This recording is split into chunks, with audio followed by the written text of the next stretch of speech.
দাও খোদা দাও আমায় আবার ওমার দারাজ দিল। দাওয়ালের মতো বীর সেনানি জাগাতে নিখিল। দাও খোদা দাও আমায় আবার ওমার দারাজ দিল। হামজাকে দাও ঘরে ঘরে জীবন দিতে অকাতরে। আবার কাবা ভাঙতে এলে পাঠাওয়া বাবিল। দাও খোদা দাও আমায় আবার ওমার দারাজ দিল। সচ্চাই মান দিয়ে পাঠাও শত সাহাবা। তাদের দেখে বিশ্ব আবার বলুক মারহাবা। আবার পাঠাও আবু বকর ফিতনা ফাসাদ শোক সমর। অনড় পাহাড় সম দাও সে মনের মিল। দাও খোদা দাও আমায় আবার ওমার দারাজ দিল। আলহামদুলিল্লাহ।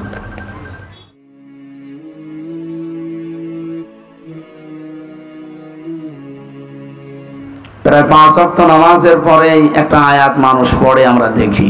কাবা শরীফ তাওয়াফ করার সময় দেখেছিলাম লক্ষ লক্ষ মানুষেরা রুকনে ইয়ামানি থেকে হজরে আসওয়াদ এই জায়গাটা পার হওয়ার সময় পড়ছিল রব্বানা আতিনা ফিদ দুনিয়া হাসানা ওয়া ফিল আখিরাতি হাসানা ওয়া কিনা আযাবান নার। এর ভিতরে 16টা বিষয় আছে। কয়টা? মানুষ কাবার সামনে নিয়ে বলে আল্লাহ আমাকে দুনিয়ায় শান্তি দাও, স্বস্তি দাও, নিরাপত্তা দাও, কল্যাণ দাও, আখেরাতেও শান্তি, স্বস্তি, নিরাপত্তা, কল্যাণ দিও, আর জাহান্নামের আগুন থেকে আমাদের সবাইকে বাঁচাও।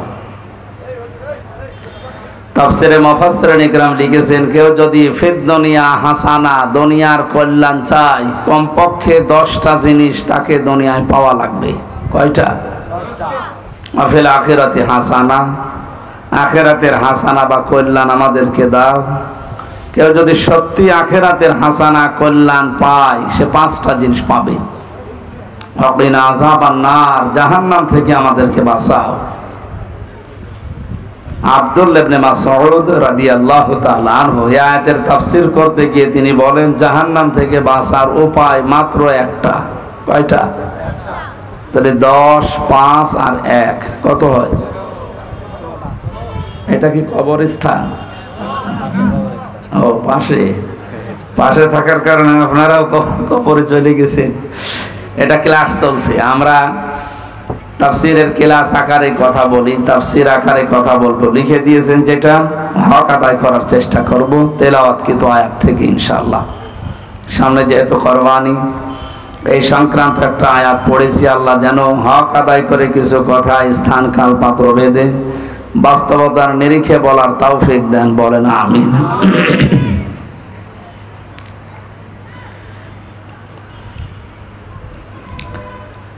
দিনাজপুরবাসী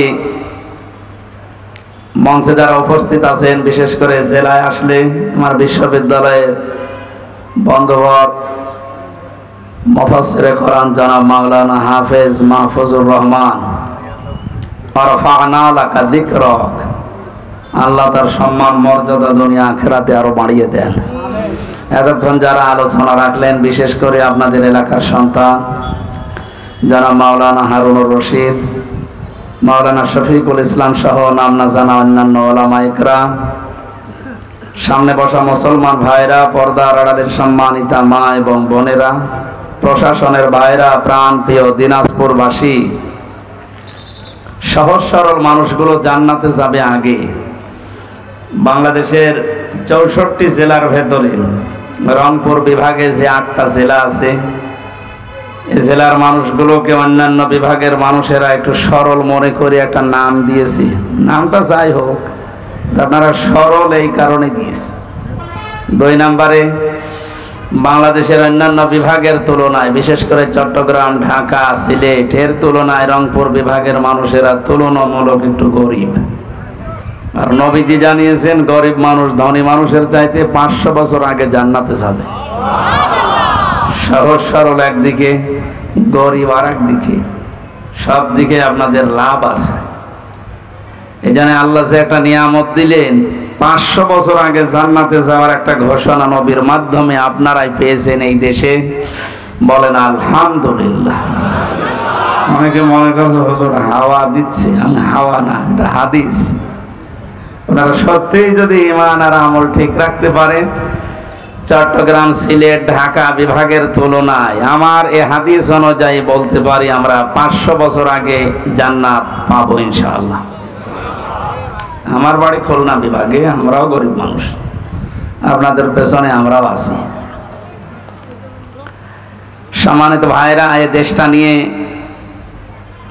গোপন একটা ষড়যন্ত্র চলছে। মাননীয় প্রধানমন্ত্রী শেখ হাসিনা 14 দলের সাথে কয়েকদিন আগে একটা গোপন মিটিং ছিল। শেষের 4-5টা কথা আপনারা অনেকে শুনেছেন, জেনেছেন এবং এখনো জানছেন। উনি আশঙ্কা পেশ করেছেন জাতির সামনে। পার্বত্য চট্টগ্রামের কয়েকটা জেলা এবং মায়ানমারের কিছু অংশ নিয়ে সাদা চামড়ার যারা আছে, মোড়ল বলে আমরা যাদেরকে জানি, এরা একটা স্বাধীন খ্রিস্টান রাষ্ট্র গঠন করার জন্য গোপন আন্দোলন চালিয়ে যাচ্ছে। আপনাদের রংপুর বিভাগে বিশেষ করে লালমনিরহাট, কুড়িগ্রাম, এই 2টায় ওদের মিশন চলছে এখনো গোপনে, খ্রিস্টান মিশনারির মাধ্যমে, কাদিয়ানীদের মাধ্যমে। এগুলো এই সমস্ত এলাকার চাইতে বেশি চলছে পার্বত্য চট্টগ্রামের রাঙ্গামাটি, খাগড়াছড়ি, বান্দরবন আর মায়ানমারের কিছু অংশ নিয়ে। ওনারা জানেন পৃথিবীতে 228টা রাষ্ট্র আসে স্বাধীন পরাধীন মিলিয়ে। ওরা কিছুদিন আগে পূর্ব তৈমুর এবং দক্ষিণ সুদানের মতো রাষ্ট্রকে স্বাধীন খ্রিস্টান রাষ্ট্র ঘোষণা দিয়ে ফেলেছে। প্রধানমন্ত্রীর আশঙ্কা যদি সত্য হয়, আর হবে, কারণ সাদা চামড়ার লোকেরা যা শুরু করে শেষ না করে ছাড়ে না। আমাদের জীবদ্দশায় আবার এটা দেখা লাগে কিনা যে বাংলাদেশ ভাগ হয়ে গেছে, এখানে একটা স্বাধীন খ্রিস্টান রাষ্ট্র অলরেডি চলছে। এই সংবাদ কি খুব শুভ সংবাদ? হ্যাঁ, লক্ষ লক্ষ মানুষেরা জীবন দিয়ে এই পৃথিবীতে একটা দেশ স্বাধীন করেছিল, তার নাম বাংলাদেশ। সেই দেশটা এখন একটা অদৃশ্য শক্তির হাতে ভাগ হয়ে যাচ্ছে। তাও মুসলমান রাষ্ট্র যদি হতো, এটা কথা ছিল, খ্রিস্টান স্বাধীন রাষ্ট্র হচ্ছে, এয়ারবেস বানানো হচ্ছে, এখান থেকে শেষ পর্যন্ত এই সমস্ত অঞ্চলের মুসলমানের তো এমনিতেই কণ্ঠাসা হয়ে আছে, কোন জায়গায় যে পৌঁছাবে আল্লাহ বলার মতো সুযোগ থাকবে কিনা তাও তো চিন্তায় আছে। আমরা এমনিতে যে অবস্থা এখন বাস করছি, এরকম টুপিওয়ালা দাড়িওয়ালা 10টা মানুষকে আপনি বাড়িতে নিয়ে খাবার খাওয়াবেন, 5 বার থানায় কল চলে যাবে যে গোপন মিটিং হচ্ছে। এই যদি হয় আমাদের এখনকার অবস্থা, আর ওইটা তৈরি হয়ে গেলে কোন জায়গায় যাবে আপনি বলেন। তামাম দুনিয়ায় যে 5টা সমস্যা সবচাইতে বেশি এখন, তার ভেতরে সন্ত্রাস, জঙ্গিবাদ নামে যেটা ধোয়া তুলে মুসলমানদেরকে কালার করার জন্য তামাম দুনিয়ার ইহুদি, খ্রিস্টান, বৌদ্ধ সব জাতিরা এক হয়ে চেষ্টা চালিয়ে যাচ্ছে। আমি মুসাফির অবস্থায় আছি, মাজলুম অবস্থায় এখনো আছি, কারণ মাজলুম হওয়ার জন্য যে 3টা বিষয় লাগে তার 3টাই আমার ভেতরে আছে। মজলুম অবস্থায়, মুসাফির অবস্থায়, অসুস্থ অবস্থায় দোয়া করছে দিনাজপুরের ময়দানে। আল্লাহ, প্রধানমন্ত্রী আশঙ্কা যেন এদেশে বাস্তবায়ন না হয়, হলে সমস্যা হয়ে যাবে আমাদের। পূর্ব তৈমুরের মতো, দক্ষিণ সুদানের মতো যদি এদেশে এখন ওরা যে কায়দায় চালায়, 228টা রাষ্ট্রের মাত্র 56-57টা মুসলিম রাষ্ট্র, বাকি কতগুলো ইহুদি, খ্রিস্টান, বৌদ্ধ, মাজুসি রাষ্ট্র আপনি হিসাব করেন। একটা গণভোটের মাধ্যমে শেষে দেখা যাচ্ছে ঘোষণা হয়ে গেছে যে এটা দক্ষিণ সুদানের মতো, পূর্ব তৈমুরের মতো স্বাধীন খ্রিস্টান রাষ্ট্র বাংলাদেশের ওই অঞ্চল নিয়ে শুরু হয়ে গেছে। আল্লাহ, তুমি আমাদের বাঁচাও, আমাদের দেশের স্বাধীন সার্বভৌমত্ব, স্বাধীনতা এটা যেন অখণ্ড থাকে, বলেন আমিন। মাসটা আরবিতে জিলকদ, জিলহজ মাস শুরু হয়ে গেছে। এ মাস আসার পরে নবীজি কমপক্ষে কয়েকটা কাজ উম্মতদেরকে করার জন্য নির্দেশ দিয়েছেন। আমরা কয়েক মিনিটে নবীর ওই নির্দেশগুলো একটু শুনি, যদি পালন করতে পারি। 1 নম্বর, এ মাস আসলে বিশ্ব নবী রোজা রাখতেন, যেদিন কোরবানির ঈদ শুরু হবে ওই দিনের আগ পর্যন্ত। সুতরাং আজকে আমার মনে হয় রোজা রাখা ভালো ছিল। যারা রাখেন না নফল রোজা, এটা খুব জোর দিয়ে বলছি না, রাখবেন যদি পারেন। রোজা রাখলে শরীর সুস্থ থাকে এবং অনেক দিক থেকে উপকার আছে। যারা গ্যাস্ট্রিক, আলসার এই সমস্ত রোগের দোহাই দিয়ে রোজা রাখতে চান না, বিশ্বনবী যে সিস্টেমগুলো চালু করেছিলেন, প্রত্যেক মাসে 3টা করে রোজা রাখতেন, প্রত্যেক সপ্তাহে 2টা করে রোজা রাখতেন, আশুরার যে রোজা রাখতেন, জিলহজ মাসের যে রোজা রাখতেন, রমজানের রোজা রাখতেন, এগুলো খেলা করার জন্য আমাদের উপরে দেয় নাই। নবীজির অন্যান্য রোগ আমরা দেখতে পেয়েছি, কিন্তু কোনোদিন পেটের পীড়া, গ্যাস্ট্রিক, আলসার এই রোগ নবীজির ছিল না। কারণ রোজা রাখলে ওই রোগগুলো আস্তে আস্তে ভালো হয়ে যায়। সুবহানাল্লাহি ওয়া বিহামদিহি। যাদের অভ্যাস আছে আপনারা রাখবেন, সুস্থ থাকতে পারবেন। 2 নম্বরে, মাস আসলে নবীজি জিকির বাড়িয়ে দিতেন। কি বাড়াতেন? বলেন বলেন। জিকির মানে আমাদের তাহেরি ভাইয়ের মতো জিকির না, এও জিকির করে, আল্লাহর নামে কিছুক্ষণ জিকির চালায়, এরপরে এমন এমন মানুষের নাম নিয়ে জিকির করে যেটা প্রকাশ্য শিরিক। প্রকাশ্য কি? তার কথাগুলো কোরআনে কারিমের 2টা আয়াতের পুরা বিরুদ্ধে। সূরা আনআম 50 নম্বর আয়াত আর সূরা হুদ 34 নম্বর আয়াত। এই সমস্ত আয়াতের পুরা বিরুদ্ধে ওই মাওলানার কথা। মাওলানা বলে ভুল হবে, বললাম লিকুলি নাফসি, হে নবী আপনি বলেন যে আমার সম্পর্কে আমার কোনো আয়ত্ত নেই, যে আমি ভালো করব না মন্দ করব এটা আমার আয়ত্তে নেই। এবং এ কথা আমি বলি না যে আমি ফেরেশতা হয়ে গেছি, আল্লাহর ধনভাণ্ডার আমার কাছে আছে আর আমি গায়েবের খবর তোমাদের বলতে পারি, এ কথা আমি বলি না। কে বলছেন বলেন তো? আল্লাহ নবীজিকে দিয়ে কথাগুলো বলাচ্ছে যে আপনি বলেন যে আমি গায়েব জানি না, আল্লাহর ধনভাণ্ডার আমার কাছে নেই আর আমি ফেরেশতাও না, আমার কাজ কি? আমার কাছে ওহী আসে, আমি এইটা তোমাদের কাছে প্রচার করি, এইটাই আমার কাজ। অথচ আল্লাহর ধন রসুলকে দিয়ে আল্লাহ গেছে গায়েব হই। এই সমস্ত উল্টা পাল্টা কথা যারা জিকিরের নাম দিয়ে আজ চালাচ্ছে জাতির ভেতরে, কোরআনের আয়াতের বিরুদ্ধে গেলে মানুষ কাফের হয়ে যায়, মুশরিক হয়ে যায়। কি হয়ে যায়? কোন কাফেরের মুশরিকের জানাজা পড়া জায়েজ আছে? এখন যারা জেনারেল শিক্ষিত মানুষগুলো, বিশেষ করে নবনির্বাচিত চেয়ারম্যান সহ যারা বসে আছে, এ কথা বললে ওনারা ধারণা করবে এক হুজুর আর এক হুজুরের বিরুদ্ধে বলছে। ও হুজুর ওরে বললে গুনাহ হবে, ওর তো আর ইমানই নেই, ও তো কাফের হয়ে গেছে। কোন কাফেরের মুশরিকের জানাজা পড়া জায়েজ আছে?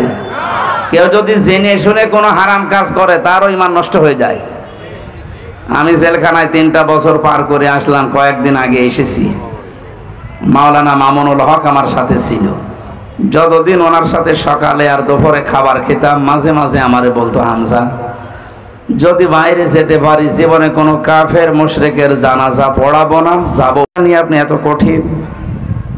এটা কোরআনের সরাসরি নির্দেশ। বিশ্বনবী নিজের চাচা মুশরিক ছিল, আবু তালেব। কি ছিল? বলেন বলেন। সে যখন মারা যাচ্ছিল তার কাছে যে বলেছিলেন, ইয়া আম্মি আবি তালিব লা ইলাহা ইল্লাল্লাহ হাজ্জুল লাকা ইনদাল্লাহি ইয়াউমাল কিয়ামা, বুখারী শরীফের হাদিস। হে চাচা, আপনার জলে বলা লাগবে না, আপনার কানের কাছে শুধু মুখ নিয়ে বলেন যে লা ইলাহা ইল্লাল্লাহ মুহাম্মাদুর রাসূলুল্লাহ বলার দরকার নেই, কারণ ওইটার সাক্ষী তো আমি হয়েছি। আপনি শুধু আল্লাহর একত্ববাদের এই স্বীকার আমার কানের কাছে মুখ নিয়ে করেন, আমি কিয়ামতের দিন আল্লাহর কাছে ঝগড়া করে আপনাকে জান্নাতে নিয়ে যাব। পাশে দাঁড়িয়ে ছিল আবু জেহেল আর আবু সুফিয়ান। ডাক দিয়ে বলে, নেতা পড়বা? সারা জীবন বাপ দাদার ধর্ম অনুসরণ করলে এখন ভাতিসারে নতুন ধর্ম গ্রহণ করে কলঙ্কিত হবা।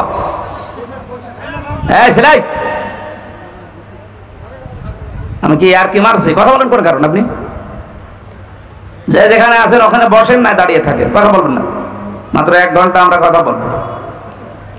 যে যেখানে আছেন দাঁড়িয়ে থাকেন, বসেন, অসুবিধা নেই। গরমের ভেতরে কি বলবো? এই এখানে বসুন। এই ছেলে, এই আশ্চর্য তো, যান এখানে যান।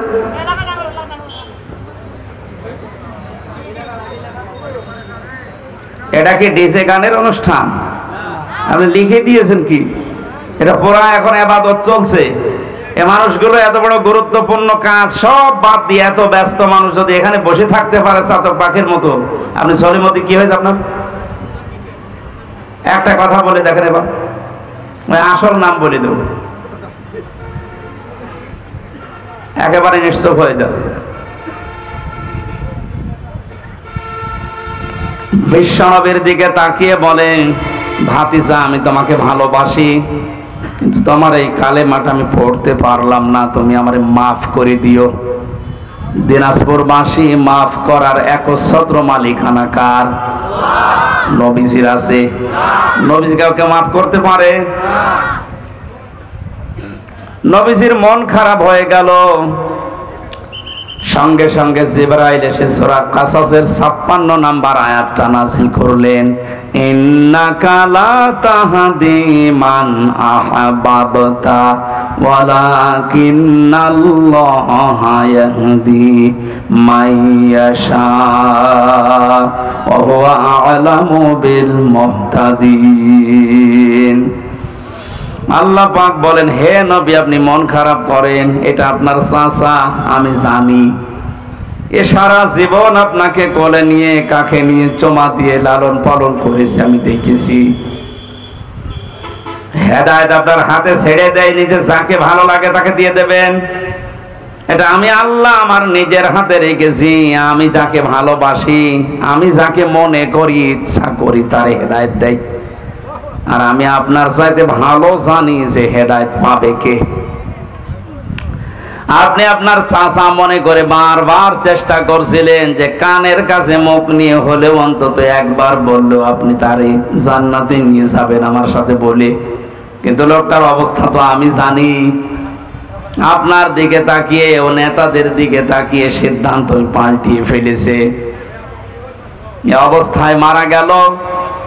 নবীজি আবু তালিবের কবরের পাশে দাঁড়িয়ে পর্যন্ত দোয়া করেছিলেন, হে আমার মাবুদ, আমার চাচা আবু তালিবকে তুমি মাফ করে দাও। সঙ্গে সঙ্গে ফেরেশতা জিবরাইল এসে বলে, হে নবী হাত নামান। কার জন্য হাত তুলেছেন? এই লোকটা আপনার চাচা, আল্লাহ তো ভালোভাবে জানে, কিন্তু লোকটা তো মুশরিক। লোকটা কি বলেন না কেন? মা কানা লিন নাবিয়্যি ওয়াল্লাযীনা আমানু আন ইস্তাগফিরু লিল মুশরিকিনা ওয়ালাউ কানু উলি কুরবা ইলা আখিরি আয়াত। সূরা তাওবা 11 নম্বর পারার 4 নম্বর পৃষ্ঠা 4 নম্বর লাইনের 113 নম্বর আয়াতের প্রথম অংশে আছে। তাফসীর ইবনে কাসির থেকে বলছি, আল্লাহ পাক বলেন, হে নবী, কোন নবীর জন্য, কোন ইমানদারের জন্য এটা জায়েজ না, শোভনীয় না, উচিত না, বৈধ না যে কোন মুশরিকের জন্য আমি আল্লাহর কাছে ক্ষমা চাবে, যদিও ওইটা নিজের নিকটাত্মীয় হয়। এটা আপনার চাচা, আমি তো জানি আপনার আপন চাচা, কিন্তু লোকটা মুশরিক। আপনার জন্য শুধু না, কিয়ামত পর্যন্ত এই আয়াতটা কোরআনে থাকবে। ঈমানদার যারা তারাও যেন মুশরিকের জন্য দোয়া না করে, ক্ষমা না চায়। এই আয়াত আমি মানালাম? হ্যাঁ, আপনি একটু চিন্তা করেন তো, যে নবী হাত তুললে আল্লাহ ফেরত দিয়েছে, আমি কোনোদিন পাইনি। ওনার হাতও তোলা লাগে নাই, মনের ভেতরে কামনা বাসনা আসলেই কবুল হয়ে যেত। আমরা জানি যে কাবা শরীফ বাদ দিয়ে নবীজি 16 থেকে 17 মাস পর্যন্ত বাইতুল মুকাদ্দাসের দিকে নামাজ আদায় করেছিলেন।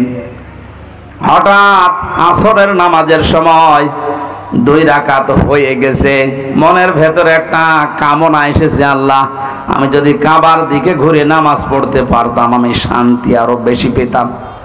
সঙ্গে সঙ্গে কোরআনের আয়াত আল্লাহ নাজিল করেছেন নামাজের ভেতরেই, কদ নারা তাকাল্লুবা ওয়াজহিকা ফিস সামা। হে নবী আপনি বারবার আকাশের দিকে তাকান কেন? আমি বুঝি 2 রাকাত নামাজ হয়ে গেছে, আপনার মনের আকাঙ্ক্ষা অনুযায়ী বাকি 2 রাকাত নামাজ আপনি কাবার দিকে নামাজের ভেতরে ঘুরে পড়েন। কাবা শরীফ হয়তো আমরা মনে করছি এই দিকে, ওই সময় বাইতুল মুকাদ্দাস ছিল এই দিকে, উনি নামাজের ভেতরে ঘুরে গেছে। এখানে কয়েকটা শিক্ষা ছিল, আমি ওইগুলোর দিকে না, আমার মূল কথা ছিল নবীজি হাতও তোলেন নাই, মনের ভেতরে কামনা বাসনা আসলে যদি কবুল হয়ে যায়, সেই নবী হাত তুলে দাঁড়িয়ে আছে, বসে আছে। নিজের আপন চাচার জন্য আল্লাহ হাত ফেরত দিচ্ছে। আপনার একটু চিন্তা আসে না কেন? নিজের আপন চাচা নবীর, সাধারণ মানুষের না, তাও সারা জীবন এত বেশি বিশ্ব নবীকে লালন পালন করেছিল। লাগবে না ভাই, বসেন, আমি কিন্তু পরে জিজ্ঞাসা করব কি বলছে আছে, তাহলে 1.5 ঘন্টা বসে থাকা না। আমি যে 12-13টা শিক্ষা বের করবো, শেষে আপনারা বলবার বাতাস দেওয়া ছিল না।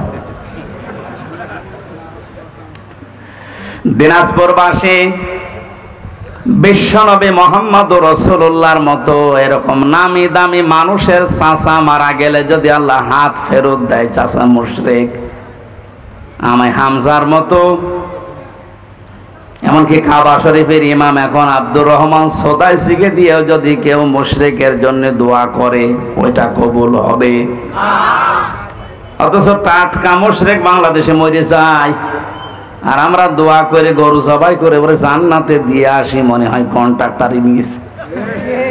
জান্নাত তো আমাদের বাবার নাকি? এটা পুরাটা ধোঁকাবাজি। খালি আপনাদের এই গরু ছাগল গুলো নষ্ট হয়, তারা কিচ্ছু হয় না।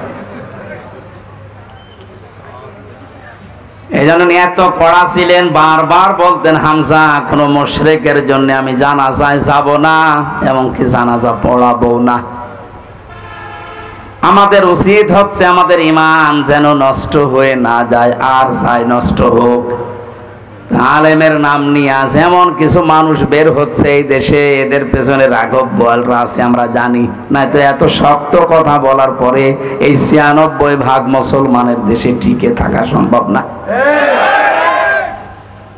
যে কথাগুলো বলা হয় পুরাপুরি ঈমান শেষ হয়ে গেছে, অথচ এর বড় কিছু আবেগলা নারী পুরুষ তার পেছনে আছে না নেই? বাংলার মুসলমানেরা হুশ আপনাদের কবে আসবে আমি জানি না, এখনই আপনাদের বিবেককে কাজে লাগান। ওয়াকালু লাউ কুন্না নাসমাউ আও নাকিলু মা কুন্না ফি আসহাবিস সাঈর। সূরা মুলকের 10 নম্বর আয়াতটা একটু ভালো করে খেয়াল করেন, আল্লাহর কথা। জাহান্নামে সাঈরের দরজা দিয়ে যখন মানুষ প্রবেশ করবে, দারোয়ান ফেরেশতা মালিক জিজ্ঞাসা করবে যে কেন এসেছেন আপনি জাহান্নামে সাঈরে। আমি এর আগে অনেকবার বলেছি জাহান্নামে একটা, জাহান্নামের দরজা 7টা। নিয়ে আসেন, আসেন যারা দায়িত্বে আছেন, এ থানার ওসি, সম্মানিত ওসি ফরিদুল স্যার তো আসতেছেন, আসেন আমাদের স্টেজে আসেন, চেয়ারে নিয়ে দিন। আমরা যে কথাটা বলছিলাম, শিরিক যদি কোনো মানুষ করে, এ লোকটা যদি মুশরিক সত্যি সত্যি প্রমাণ হয়ে যায়, এর জানাজা পড়া, এর জন্য দোয়া করা হারাম। আর কেউ যদি জেনে শুনে কোনো হারাম কাজ করে, তার ঈমান নষ্ট হয়ে যায়। এ পর্যন্ত বুঝেছেন? সুতরাং যারা জাতিকে আর শিরিকের দিকে ধাবিত করছে জিকিরের নাম নিয়ে, জিকির হবে কার নামে বলেন তো?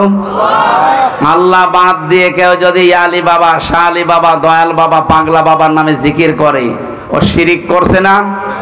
আর শিরিক করলে তাকে বলা হয় মুশরিক। আর মুশরিকের জানাজা পড়া, দোয়া করা জায়েজ আছে? এখন তো ফতোয়া আপনারা দিতে পারবেন। এই জন্য জিলহজ মাস শুরু হওয়ার পরে নবীজি যে 2 নাম্বার কাজ বেশি করতেন সেটা জিকির। কিন্তু এটা হওয়া লাগবে কার নামে? আরো জোরে। জিকিরের শব্দ আমরা কোরআন হাদিসে পেয়েছি মাত্র 4টা। সুবহানাল্লাহ, আলহামদুলিল্লাহ, লা ইলাহা ইল্লাল্লাহু, আল্লাহু আকবার। জিকিরের শব্দ কয়টা বলেন তো? জিকিরের সিস্টেমও আছে 4টা। যেমন তেমন ভাবে যা তা করে আপনি করবেন, এটা ইবাদত হবে না। কারণ এই জিকির তো আর খেলা তোলা জিনিস না, এটা একটা ইবাদত। এটা কি? নামাজে দাঁড়িয়ে যেমন এদিক ওদিকে তাকালে নামাজ হয় না, কথা বললে নামাজ হয় না, হাসলে নামাজ হয় না, হয়? বলেন। নামাজের ভেতরে যদি মনও এদিক ওদিকে চলে যায়, আমলে কাসির হয়, তাও নামাজ হয় না। তাহলে ওটা যদি ইবাদত হয়, জিকিরও কি? জিকির যদি ইবাদত মনে করে কেউ করে থাকেন, শব্দ হচ্ছে জিকিরের। আবার বলেন তো কয়টা? বলেন। সিস্টেম 4টা। 1 নম্বরের শব্দ হচ্ছে আযকুর রাব্বাকা ফি নাফসিকা তাদাররুআ ওয়া খিফাতা ওয়া দুনাল জাহরি মিনাল কাওলি ইলা আখিরি আয়াত। সূরা আরাফের 205 নম্বর আয়াতের প্রথম অংশে আছে, হে নবী, আপনার রবকে আপনি যখন ডাকবেন মনে মনে ডাকবেন। কিভাবে? দিনাজপুরবাসী এটা রেকর্ড হচ্ছে, কালকে সারা দুনিয়ায় ছড়াবে। সবাইকে উদ্দেশ্য করে বলছি, জিকির যেহেতু ইবাদত, আরে জিলহজ মাস আসলে নবীজি এটা বাড়িয়ে দিতেন। সুতরাং পদ্ধতি নেওয়া লাগবে নবীর কাছ থেকে, কোনো বাবার কাছে না। 1 নম্বরের শব্দ কি? সুবহানাল্লাহ। 2 নম্বরে আলহামদুলিল্লাহ। 3 নম্বরে লা ইলাহা ইল্লাল্লাহ। 4 নম্বরে আল্লাহু আকবার। এর বাইরে কোনো জিকিরের শব্দ নেই। যদি থাকে ওগুলো দোয়া দরুদ। আমি কিছুক্ষণ আগে যেটা বললাম ওটা কোরআনের আয়াত, দোয়া হিসাবে আমরা পড়ি, রব্বানা আতিনা ফিদ দুনিয়া হাসানা, দুনিয়ায় আমাদের কল্যাণ দাও। ওটা একটা দোয়া, আমরা পড়ি কোরআনের আয়াতকে দোয়া হিসাবে। আর জিকির এটা ইবাদত, এটা নামাজের মতো, হজের মতো, যাকাতের মতো। এটা কি বলেন? শব্দ যে 4টা বললাম, এর বাইরে কোন শব্দ আছে? এমনকি ইয়া রাসূলুল্লাহ, ইয়া রাসূলুল্লাহ জিকির করা হারাম। জিকির রাসূলের নামে নেই, রাসূলের নামে আছে দরুদ শরীফ। রাসূলের নামে কি? জিকির শুধুমাত্র করা লাগবে কার নামে? উযকুরুল্লাহা কামা আল্লামাকুম। জিকির করো ওইভাবে যেভাবে আল্লাহ শিখিয়েছেন। তা আল্লাহ সূরা আরাফের 205 নম্বর আয়াতে তো শিখিয়ে দিলেন আপনার রবের জিকির করবেন মনে মনে। 2 নম্বরে ভীত সন্তুষ্ট হয়ে, 3 নম্বরে কান্না জড়িত কণ্ঠে, 4 নম্বরে উচ্চ আওয়াজ বাদ দিয়ে। এর রেকর্ডকে তো বিষয় ছড়িয়ে দেবেন কালকে। সারা পৃথিবীর মুসলমানদেরকে বলছি, যেখানে যান এই 4টা সিস্টেমের বাইরে যদি কেউ জিকির দেয়, ওটা জিকির না, ওটা ওর ফিকির। আমি আশা করি এটা ক্লাস চলছে, আপনি ছাত্রের মতো বুঝেছেন, নাকি আমি রিপিট করব? এক ছাত্র এসে কাঁদছিল বাবার কাছে, জিজ্ঞাসা করছে, কি কাঁদো কেন? কথা বলে না। কি কাঁদো কেন? কিছু বলো। রেজাল্ট দিয়েছে। রেজাল্ট দিয়েছে তো ভালো, ফেল করেছে না পাস করেছে? ছেলেটা বলছে, আব্বা ফেল করলে তো কথা ছিল, ছিলাম 5-এ, নামিয়ে দিয়েছে 3। এরকম ছাত্র নয় তো আপনার? আবার আমি যা বলছি মনে থাকতেছে? সকালবেলা থেকে জীবনে কার্যকারী করা লাগবে। সুতরাং জিকিরের নামে উল্টা পাল্টা সবচাইতে বেশি এটা ভেজাল চলে বাংলাদেশ, ভারত আর পাকিস্তানে। পৃথিবীর বহু জায়গায় আমি আল্লাহর রহমতে গেছি, পাইনি। জিকির একটা ইবাদত, ওরা ইবাদতের মতো করে।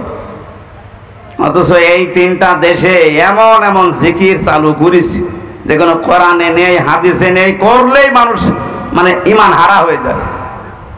আল্লাহর নাম বাদ দিয়ে আলী বাবা, শাহ আলী বাবা, কি বাবা বাবা নাম তুলিস আল্লাহ জানে। আল্লাহ আমাদেরকে বোঝার তৌফিক দিন, বলেন আমিন। জাহান্নামের এই মালিক যে দারওয়ান ফেরেশতা দাঁড়িয়ে আছে, ও কিন্তু জিজ্ঞাসা করবে যে কেন আসলে এখানে।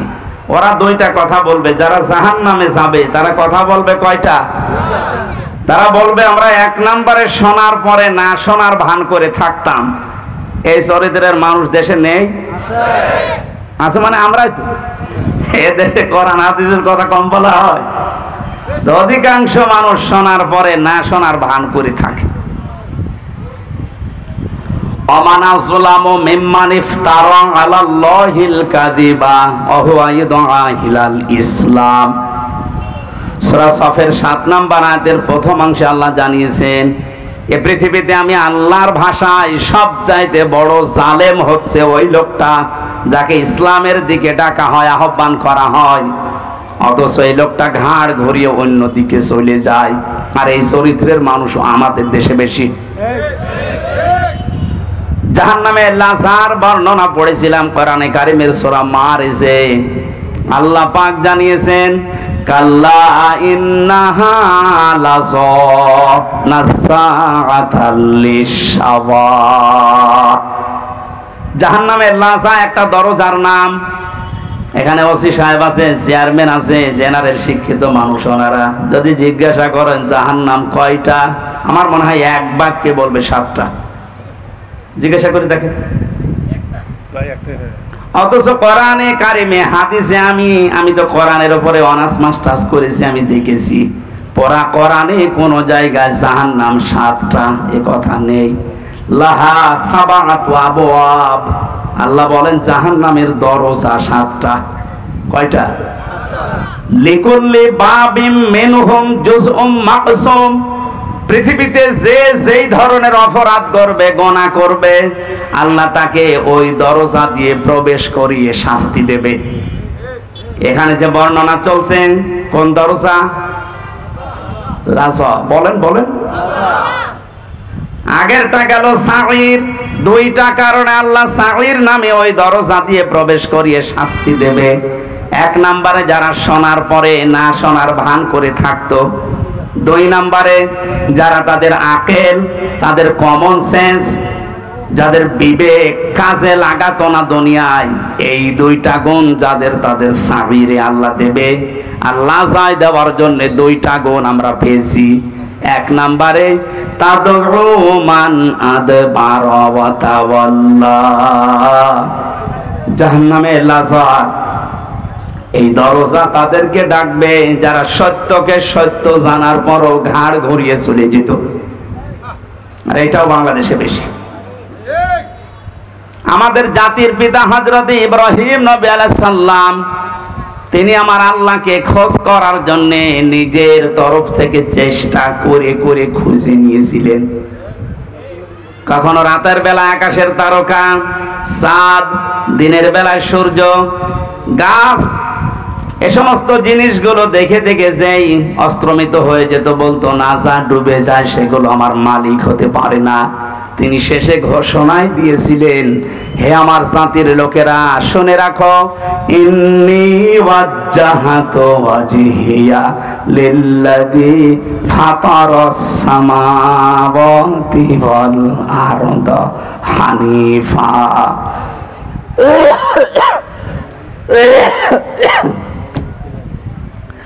ওয়ামা আনা মিনাল মুশরিকিন। এটা জায়নামাজের দোয়া বলে অনেকে চালায়। না না, এটা জায়নামাজের দোয়া না। এখানে অনেকগুলো বিষয় শেখার আছে। যারা ইসলাম কাজ ইবাদত মনে করে করেন, এগুলো বেদাত হবে। এটা কি জায়নামাজে দাঁড়ানোর দোয়া? এটা কোরআনে কারিমের সূরা আনআম ৭৯ নম্বর একটা আয়াত। এই আয়াতটার ভেতরে 3টা বিষয় আল্লাহ মানুষকে জানাতে চেয়েছেন। মানুষ যখন মেন্টালিটি ঠিক করবে, নামাজে দাঁড়ানোর প্রস্তুতি নেবে, তখন যেন আল্লাহু আকবার বলার পরে এই দোয়াটা আগে পড়ে, এরপরে নামাজ শুরু করবে। আল্লাহকে বলা লাগে যে ইন্নী ওয়াজ্জাহাতু, আমার চেহারা আমি ঘুরিয়ে দিলাম। চেহারা মানে শুধু এটা না, এই যে আমরা জানি যে মুসলমান তামাম দুনিয়ার সব মুসলমান একটা শরীরের মতো, একটা শরীরের মতো। কোনো জায়গায় যদি আঘাত লাগে শরীরের, মাথা যেমন টের পায়, তামাম দুনিয়ার মুসলমানের কোনো জায়গায় যদি আঘাত লাগে বাংলাদেশ থেকে অন্তত আপনি এটা টের পাবেন। আমি কয়েকদিন আগে একটা ঘটনা শুনছিলাম, চিত্রনায়ক ছিল মিঠুন, নাম শোনেননি? এই লোকটা পরবর্তীতে সিনেমা জগৎ ছেড়ে দিয়ে চলচ্চিত্র বাদ দিয়ে চলে আসে ইসলামের লাইনে। ওনার ব্যক্তিগত একটা কাহিনী শুনলাম, একজন মারা গেছে, ওনার কাছে খবর দেওয়ার পরে বলছে একটা লোক বিপদে পড়েছে, পড়ে যাও, মারা গেছে। উনি ইন্না লিল্লাহ পড়লেন না, একটু আফসোস করবেন, করেন না। কি হয়েছে ভাই আপনার? একজন মারা গেল, বিপদে পড়লো, আপনি ইন্না লিল্লাহ পড়ে বা অন্য কোনো কিছু বলে? বলছে না, আমার মনের ভেতরে তো ওই রকম কিছু আসতেছে না। কারণ আল মুসলিম আখুল মুসলিম, মুসলমান মুসলমানের ভাই। নবীজির হাদিস ছিল তামাম পৃথিবীর সব মুসলমান একটা শরীরের মতো। শরীরের কোন জায়গায় আঘাত লাগলে যেমন তামাম শরীরে খবর হয়ে যায়, তা আপনি আমাকে খবর দিলেন যে একজন মুসলমান বিপদে পড়েছে, মরে গেছে, তা আমার শরীরের ভেতরে তো সেরকম কোনো অনুভূতি আমি পাচ্ছি না, তা আমার মনে হয় তার কিছু হয়নি। পরবর্তীতে খোঁজ নিয়ে দেখা গেল হ্যাঁ সত্যিই ও বিপদে থেকে বেঁচে গেছে। আমি এটা দ্বারা বোঝাতে চাচ্ছিলাম, একজন মুসলমানের ভেতরে কিরকম অনুভূতি আসলে সে বুঝতে পারে যে আমার মুসলমান ভাই বিপদে পড়েনি। তাম দুনিয়ার মুসলমানেরা যদি আজ নবীজির হাদিস অনুযায়ী একটা শরীরের মতো আমরা হতে পারতাম, আমার মনে হয় ফিলিস্তিনে যে অবস্থা চলছে আরো অনেক আগে স্বাধীন হয়ে যেত। আমরা ওই হাদিসটাকে ওই ধাঁচে নিয়ে যেতে পারিনি। তাহলে আমার চেহারা বলতে শুধুমাত্র এই মুখমণ্ডল না, আমার ব্যক্তি, পরিবার, সমাজ, রাষ্ট্র প্রত্যেকটা একটা চেহারা। প্রত্যেকটা কি? এই চেহারাগুলো আমি সব আজ ঘুরিয়ে দিলাম আল্লাহ তোমার দিকে। তুমি আসমান আর জমিন বানিয়েছ আমি খেলা করার জন্যে, লোক দেখানোর জন্য না, হানিফা একনিষ্ঠ ভাবে আমি ঘুরিয়েছি। এখন আমি আর কারো দিকে নেই, আমি চীনের দিকে নেই, আমেরিকার দিকে নেই, রাশিয়ার দিকে নেই, ভারতের দিকে নেই, আমি আছি তোমার দিকে। এই কথা বলে মানুষ একটা নামাজে দাঁড়ায় আল্লাহু আকবার বলার পরে এই কথা বলতেছে, ও কোন জায়গায় আছে আপনি টের পাচ্ছেন? আল্লাহর সামনে সরাসরি দাঁড়িয়ে আমান আমিনাল মুশরিকিন, আর বলছে আল্লাহ আমি কিন্তু মুশরিক না। জাতির পিতা হযরত ইব্রাহিম আল্লাহকে খোঁজ করে করে তিনি পেয়েছিলেন, আর আমাদেরকে ইসলামের নিয়ম নীতিগুলো চোখে আঙ্গুল দিয়ে দেখিয়ে দিলেও আমরা অনেকে মানতে চাই না। আমি এটা বোঝাতে চাচ্ছিলাম, জাহান্নামে লাজার এই দরজা তো তাদের ডাকবে যে মানুষগুলোকে সত্য জানার পরও যারা অহংকার করে ঘাড় ঘুরিয়ে দুনিয়া থেকে মুখ ফিরিয়ে চলে। আর এটা দিন দিন এদেশে বেড়ে যাচ্ছে। যারা মাল সম্পদ জমা করে আর এগুলো সংরক্ষণ করা যায় কি করে সেই চেষ্টায় থাকে সব সময়। এই আয়াতের তাফসীর অনুযায়ী দুইটা কথা খুব গোপনে বলছি, মাইক বাদ দিয়ে বলবো না। কোরআনে কারিমে আল্লাহ রাব্বুল আলামিন জানিয়েছেন, ওমান আ'রাদা আন যিকরি ফাইন্না লাহু মাঈশাতান দনকা ওয়া নাহশুরুহু ইয়াওমাল কিয়ামাতি আ'মা। সূরা তাহার 124 নম্বর আয়াতে আল্লাহ পাক জানিয়েছেন, আল্লাহর বিধান, আল্লাহর আইন বাদ দিয়ে পৃথিবীতে কেউ যদি উপায় করে, টাকা পয়সা কামাই করে, ইনকাম করে, দুইটা ক্ষতি হবে তার। এক নম্বরে আল্লাহ তার দুনিয়ার জীবনটা দঙ্কা সংকীর্ণ করে দেবে। দঙ্কা শব্দের যতগুলো ব্যাখ্যা আমি পেয়েছি বিভিন্ন তাফসিরে, বিশেষ করে ফি জিলাল কোরআন, সাইয়্যিদ কুতুব রহমাতুল্লাহ আলাইহি উনি দঙ্কার ব্যাখ্যায় 7টা বিষয় তুলে এনেছেন। আপনারা শুনতেছেন নাকি আমি মাছের কাহিনী শুরু করব? না না, খুব মনোযোগ সহকারে শুনতেছে তো। না, আমার মাছের কাহিনী মুখস্থ আছে। না না, আমি বলি আপনারা তা ধরে বসে থাকেন। এটা ক্লাস চলছে, বললাম না 1 ঘন্টার কোরআনের একটা ক্লাস চলছে। ক্লাসের মতো আরো অ্যাক্টিভ হয়ে থাকে, সব বাদ দেন। যারা ইনকাম করবে অবৈধ দুনিয়াতে উল্টা পাল্টা, তাদের এই ইনকামের বিষয়ে দঙ্কা দিয়েছেন আল্লাহ। কি দিয়েছেন? এটা মনে হয় ফেরেশতাদের জন্য। কাদের জন্য? যেহেতু ইনকাম উপায় আমরা করি, আর কোরআন আল্লাহ আমাদের উপরে নাযিল করেছে, আর এই কোরআনে এই আয়াত আছে সূরা তাহা 19 নম্বর পৃষ্ঠা 124 নম্বর আয়াত। কিছুই লাগবে না ভাই।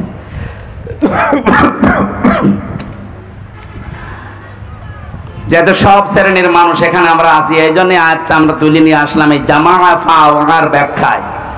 যারা অবৈধ ইনকাম করছেন, আপনি মনে করছেন আমরা এই মাত্র 5000 মানুষ শুনছি, না, এটা এখন তামাম দুনিয়ায় ছড়াচ্ছে। সবাইকে উদ্দেশ্য করে বলছি, যারা অবৈধ ইনকাম এখনো থামাননি, থামেন। টাকা পয়সা যারা জমা করতে আছেন আর রক্ষণ করবেন কি করে, সংরক্ষণ করে রাখবেন এই চিন্তায় আছেন, না আপনি পারবেন না। তাহলে আল্লাহর দঙ্কা এই শব্দটা মিথ্যা হয়ে যাবে। আল্লাহ তার কোরআনকে দুনিয়ায় মিথ্যা প্রমাণ করবে? বলেন। সুতরাং এর ভেতরে যা আছে কার্যকর 100 ভাগ হবে। আর এটা যে হচ্ছে আপনাকে আমি দেখাচ্ছি, দাঁড়ান। দঙ্কার কয়টা ব্যাখ্যা বললাম? বলেন বলেন। 1 নম্বরে দুনিয়ার চর্ম চোখে আপনি দেখতে পাবেন আয় উন্নতি ভালোই হচ্ছে।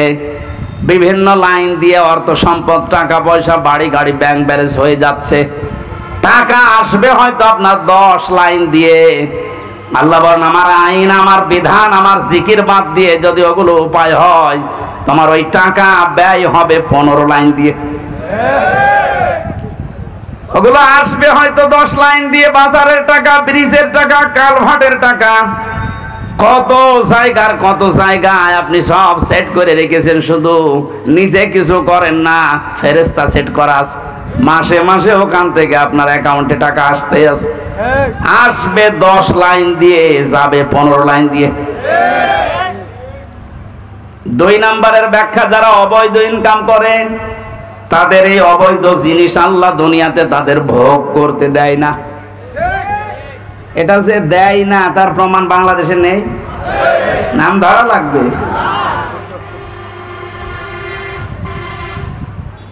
সাবেক এই লোকটা গোপালগঞ্জের 4 ভাগের 1 ভাগ নিচে কিনে নিয়েছিল।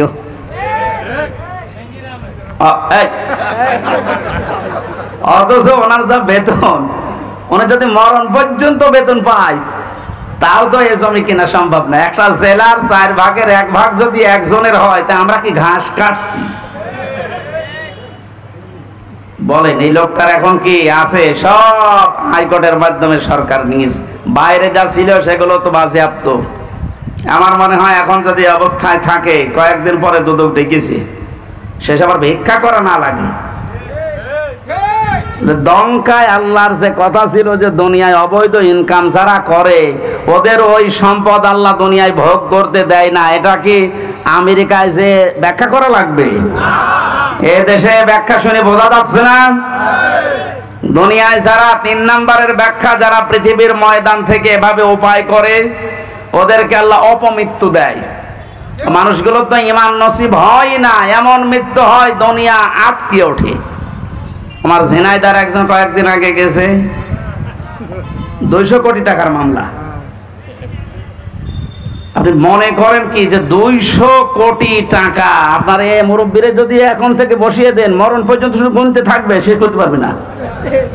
200 কোটি, এটা মানুষের কয় টাকা লাগে এ দুনিয়া চলতে বলেন? মামলা হওয়ার পরে কি হয়েছে দেখেছেন? লাশের টুকরো খুঁজে পাওয়া যাচ্ছে না। তার মেয়ে এখন কান্নাকাটি করছে, একটা টুকরো অন্তত দেন, অন্তত লাশটা মনে করে দাফন করি, জানাজা পড়াই, তাও পাচ্ছেন। কয়েকদিন আগে ভারতের কলকাতার একটা খেজুর গাছে নাকি 2টো বিচি ঝুলেছিল। অনেকে বলছে এইটা এই লোকের বিচি। আমি দেখলাম ফেসবুকে যে বিসি মানুষের অত বড় হওয়ার কথা না, এর ছাগলের বিসি হবে। হয়তো ছাগল জবাই করে বিসি এরকম ঝুলিয়ে দিয়েছে। কোন জায়গায় আল্লাহ নামিয়েছে আপনি তাকান।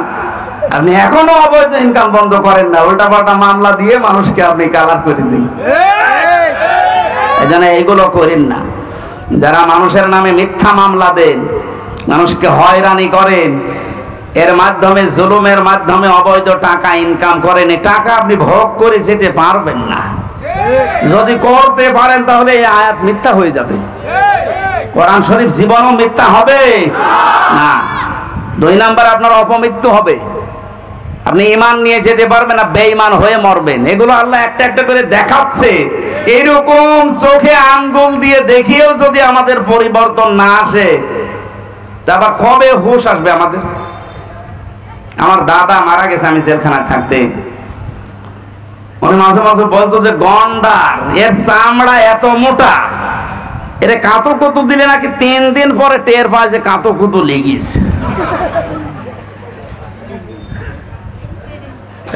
এক লোক শ্বশুর বাড়ি যাচ্ছিল, তাহলে রাস্তার পর এক গন্ডার কাঁতো কুতু দিয়েছে।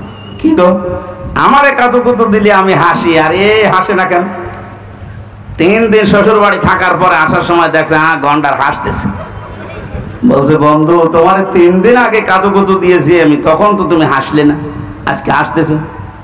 গন্ডার ওর নিজের ভাষায় বলছে, ভাই 3 দিন আগে যখন আপনি দিলেন, 3 দিন সময় লেগেছে চামড়া ভেদ করে আমার শরীরে কাঁতো কুতু লাগতে। গন্ডারের কাঁতো কুতু লাগে কয়দিন পর, আমাদের সাথে সাথে। আমি আজ 12-13 বছর কাঁতো কুতু দিচ্ছি, তারপরে তো আমার জাতি হুঁশ হয় না।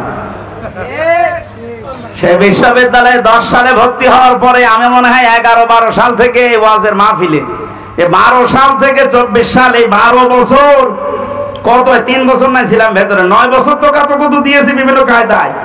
কই জাতির তো কোনো পরিবর্তন নেই। অবৈধ ইনকাম কি কমেছে? এমনকি আমারে ধরার পর আমার বাবার কাছ থেকে টাকা নিয়েছে। কই অবৈধ ইনকাম তো কমছে না। আর আমার মনে হয় এই আয়াতের উপর আমাদের এখনো 100% বিশ্বাস হয়নি, ভাষা বিশ্বাস আছে। এই জন্য লাজায় যাওয়ার যে কারণগুলো বললাম, এগুলো যেন আমাদের ভেতরে থাকলে আমরা এখনই থেমে যাই। সাইরে যাওয়ার যে কারণগুলো বলছে, এগুলো থাকলে যেন আমরা থেমে যাই। আল্লাহ আমাদের আমল করার তৌফিক দাও, আমিন। আরো জোরে বলেন আমার ভাইরা। জিলহজ মাস যেহেতু শুরু হয়ে গেছে, নবীজি যেভাবে জিকির করতেন, আজ যারা জাতিকে জিকিরের নাম নিয়ে মুশরিক বানাচ্ছেন, শিরকের দিকে ধাবিত করছেন, তারাও থামেন। জিলহজ মাসের 3 নাম্বার আমল, নবীজি এ মাস আসলেই ঘোষণা দিতেন, যাদের সামর্থ্য আছে তারা যেন অবশ্যই কোরবানি করে। কি করে? বলেন বলেন। এ শব্দটা সে জন্মের পর থেকে শুনছি, কোরবানি কি, এটা এর ইতিহাস কি, কোথা থেকে এসেছে, এটা শুরু হয়েছে কোন দিন থেকে? অধিকাংশ মানুষ আমরা ইব্রাহিম আলাইহিস সালামের জীবন থেকে মনে করে কোরবানি পেয়েছি। হযরত ইব্রাহিম আলাইহিস সালাম তার সন্তানকে জবাই করছে, কোরবানি দিচ্ছে ইসমাইলকে, এটা থেকে আমরা জানি না। কোরবানি শুরু হয়েছে এসে দুনিয়া শুরুর পর থেকে। ওইটাই আল্লাহ তেলাওয়াত করে করে আমাদেরকে শুনিয়েছেন নবীর মাধ্যমে। আল্লাহ পাক বলেন সূরা মায়েদা 27 নাম্বার আয়াতটা আমরা পড়েছি, এখান থেকে আমরা কয়েকটা, কমপক্ষে 12টা শিক্ষা বের করব আজকে। আপনারা থাকবেন তো কিছু সময়? ঠিক আছে। যেটা একটা নতুন বিষয়, বোঝার জন্য একটু মন মানসিকতা এদিকে দিয়ে রাখবেন। জন্মের পর থেকে যারা কোরবানি শোনেন, শুধু ইব্রাহিম ইসমাইল নবী না, জন্মের পরে না, এই পৃথিবী তৈরি হওয়ার পর থেকে কোরবানির সিস্টেম চলে আসতেছে। হয়তো এক এক নবীর সময় এক এক রকম সিস্টেম ছিল। হযরত আদম আলাইহিস সালামের 2 সন্তানের ব্যাপারে আল্লাহ বলেন, হে নবী, আপনি আপনার উম্মতদের সামনে এই আয়াত তেলাওয়াত করে শোনান। দিনাজপুরবাসী, আল্লাহর নবী মুহাম্মদুর রাসূলুল্লাহ যদি এখন বেঁচে থাকতেন, এই দিনাজপুরের 5 বাড়িয়ে রাস্তার পাশ দিয়ে যদি এখন হেঁটে যেতেন, এই ময়দানে যদি এতগুলো উম্মত দেখতেন, এখানে বসে বসে উনি এই আয়াত তেলাওয়াত করে শোনাতেন। কারণ সামনে এখন এই বিষয়গুলো আমাদের আছে, কোরবানি। কোরআনে কারীম থেকে এবার বলছি, জবান খুলে বলেন, শয়তান যেন আশপাশে থাকলেও দূরে চলে যায়। আউযু বিল্লাহি মিনাশ শাইতানির রাজিম। বিসমিল্লাহির রহমানির রহিম।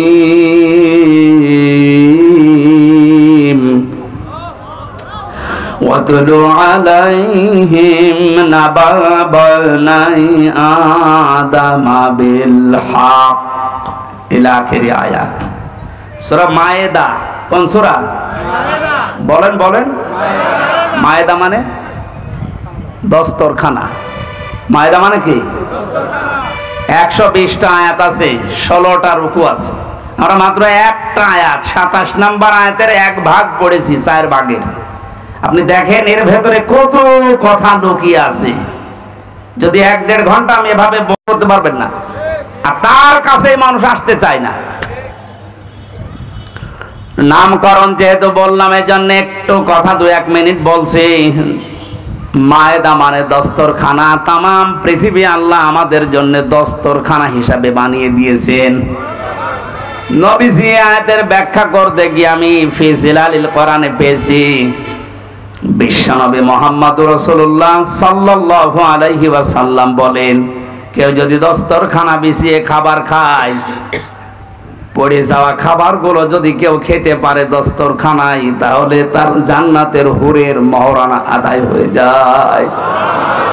এই কথা বুঝলে সুবহানাল্লাহ বলছেন তো। দস্তরখানায় পড়ে যাওয়া খাবার উঠিয়ে খেলে জান্নাতের হুরের মোহর আদায় হয়। আপনি এখনো মরেননি, জান্নাত পাবেন কিনা গ্যারান্টিও নেই। অথচ 1500 বছর আগে নবীজি এই কথা আমাদেরকে শুনিয়েছেন যে দস্তরখানায় পড়ে যাওয়া খাবার উঠিয়ে খেলে জান্নাতের হুরের দেনমোহর আদায় হয়। তাহলে আমলটা যদি আজকে থেকে শুরু করি, বিশ্বাস অন্তত করতে পারবো যে আমি আর যাই হোক জান্নাত পাবো।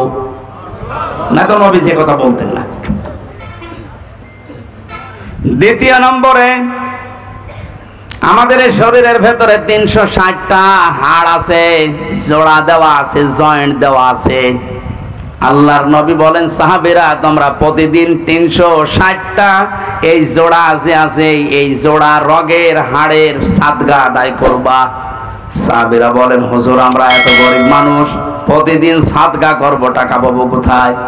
নবীজি বলেন, 2টা কাজ করবা দুনিয়ায়, তাহলে 360টা হাড়ের সাদগা আদায় হয়ে যাবে। 1 নম্বরে, মসজিদে যদি কোনো ময়লা আবর্জনা থুথু লালা এরগুলো কিছু পড়ে থাকে, কারো উপরে না তাকিয়ে নিজের দায়িত্ব মনে করে ওটা ফেলে দিবা। অথচ এই দায়িত্ব এখন শুধু ইমামের, মুয়াজ্জিনের আর খাদেমের। হাদিসকে শুধু ইমাম, মুয়াজ্জিন, খাদেমরা মানবে, আর আমরা আল্লাহর ওলি হয়ে গেছি। আজকে থেকে এই যে হাড়গুলোর জয়েন্ট, আপনি কি মনে করছেন এমনি এমনি জয়েন্ট গুলো আল্লাহ দিয়েছে? এভাবে যদি সোজা থাকতো দুনিয়ায় কিছুই ধরতে পারতেন না। এত সুন্দর করে আমার আল্লাহ একটা জিনিস ধরার জন্য 360টা জোড়া দিয়ে দিয়েছেন। এগুলো তো সাদগা আদায় করা লাগবে। আজকে থেকে কোন মসজিদে যদি ময়লা পড়ে থাকে, নিজের দায়িত্ব মনে করে আপনি তুলে ফেলে দেবেন। সুবহানাল্লাহ বলার যে কায়দা, এমন হয় কিয়ামতের আগে আমল হবে না। 2 নম্বরের, রাস্তায় চলতে গিয়ে কোন কষ্টদায়ক বস্তু যদি আপনি দেখতে পান, নিজের ইমানি দায়িত্ব মনে করে এটা তুলে উঠিয়ে ফেলে দেবেন। কিন্তু বাংলাদেশের মানুষের চরিত্র স্বভাব আলাদা।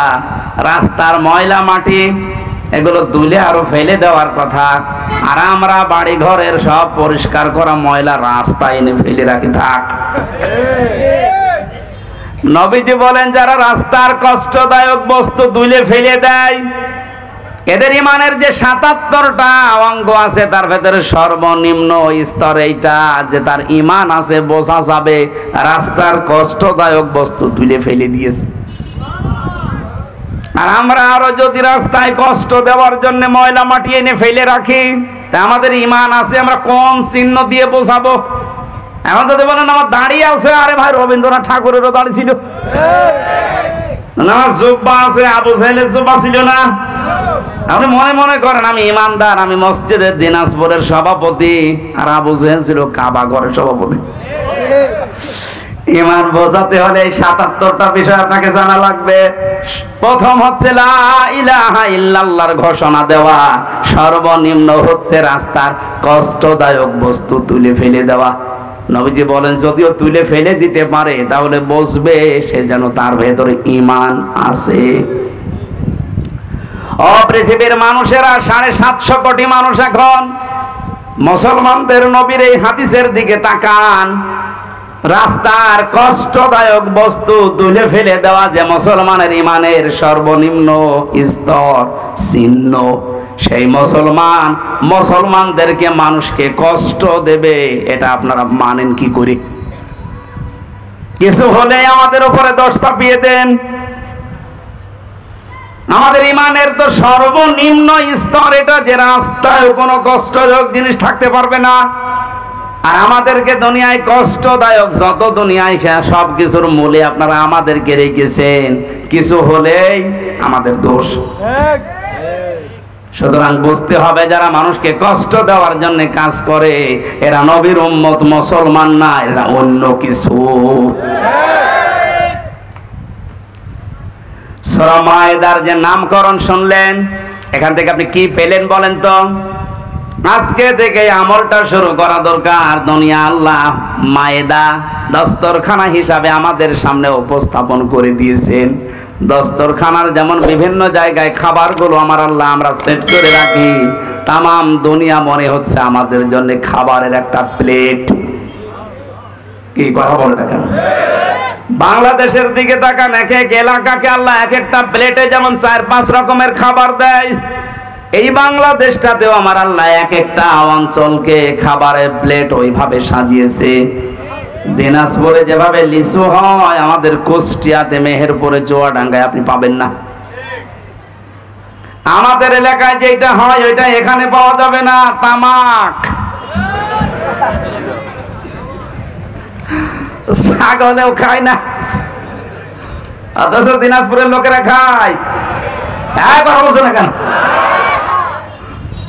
এই যে রংপুরে আকিজ গ্রুপের, এরপরে লালমনিরহাটে আকিজ গ্রুপের যে বিশাল ভান্ডার, এগুলো তৈরি হচ্ছে আপনাদের এলাকায়, তাহলে আপনারা না খেয়ে তো অন্তত ছাড়েন না। বিড়ি যারা খাচ্ছেন এই বদ অভ্যাসটা আজকে আল্লাহর জন্য বাদ দিয়ে দেবেন। কারা কারা বাদ দিতে পারবেন দেখি? বিড়ি খোর কয়েকটা আছে এখানে, আলহামদুলিল্লাহ আজকের মাহফিল সাকসেস হবে, আপনি ছেড়ে দেবেন ভাই। শুধু এ দোষ আপনারও দেয় না, আপনার স্ত্রী নেই। সম্মানিত মা বোনেরা যদি এসে থাকেন, আপনার স্বামী যদি বিড়ি খায়, সিগারেট খায়, ওর বিছানা আলাদা করে দিন। ও শয়তান থাকে কোন জায়গায় দেখবো, শেষে যে থাকতে পারবে না, বাধ্য হয়ে ছেড়ে দেবে।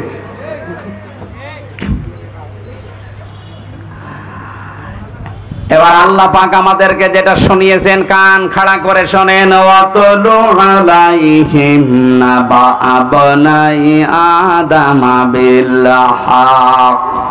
হে নবী, আপনার উম্মতদেরকে এই দিনাজপুরে যারা উম্মত দাবি করছে তাদের সামনে আপনি আদম নবীর 2 সন্তানের কোরবানির যে কাহিনী এটা তেলাওয়াত করে শোনান। আমার এখানে প্রশ্ন আছে, এই আমরা বাতাস দিচ্ছিল কে আছে এখানে? এবারে আপনারা জিজ্ঞাসা করবো, এই যে প্রথম শব্দ আমার আল্লাহ দিলেন আব্দুল্লাহ, আপনি তেলাওয়াত করেন আলাইহিম তাদের নিকটে, নাবা আবনাই আদম বিল হক, হযরতে আদম নবীর 2 সন্তানের যে কোরবানির কাহিনী এটা আপনি এদেরকে তেলাওয়াত করে শোনান। কিভাবে শোনাবেন? বিল হক, সঠিকভাবে, যথাযথভাবে, সত্য যেটা ওইভাবে। এখন আমাদের প্রশ্ন আসে, আমরা 1500 বছর আগে না এই পৃথিবী তৈরি হওয়ার পরে এই ঘটনা, হাজার হাজার বছর পরে এই ঘটনা শুনে আমরা করব কি?